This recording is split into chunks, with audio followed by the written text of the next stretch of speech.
அண்மை செய்தியை பார்க்கிறோம். தாவேகா ஆட்சியை கவிழ்க்க சதித்திட்டம் தீட்டியது தொடர்பான வழக்கில் மேலும் 3 பேர் கைது செய்யப்பட்டிருக்கின்றனர்.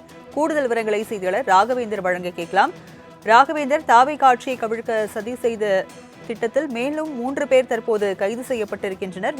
இவர்கள் குறித்த விவரங்கள் தெரிய வந்திருக்கா? வணக்கம்.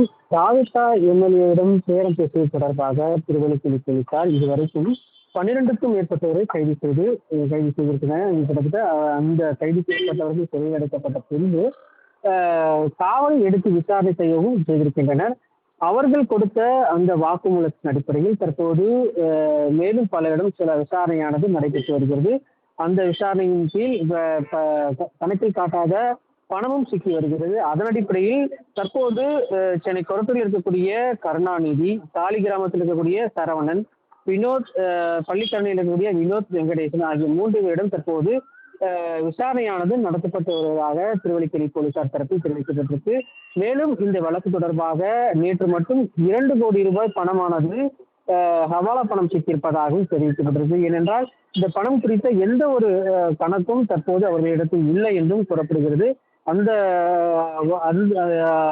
அந்த பணம் குறித்து விசாரணையானது நடைபெற்ற போது அது பணம் ஹவாலா பணம் என்றும் தெரிவித்திருக்கின்றனர். மேலும் இந்த தாவேகா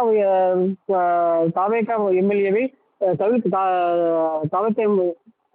ஆட்சியை கவிழ்ப்பதற்காக சதித்திட்டம் தீட்டிய மேலும் அதாவது இன்னும் இந்த வழக்கு தொடர்பாக மேலும் சிலரை கைது செய்ய வாய்ப்பு இருப்பதாகவும் போலீசார் தெரிவித்திருக்கிறார். மேலும் தற்போது வரை 12 பேர் கைது செய்திருக்கிற நிலையில் இந்த 3 பேரும் கைது செய்வதற்குண்டான வாய்ப்புகள் அனைத்தும் இருப்பதாகவும் தெரிவிக்கப்பட்டது.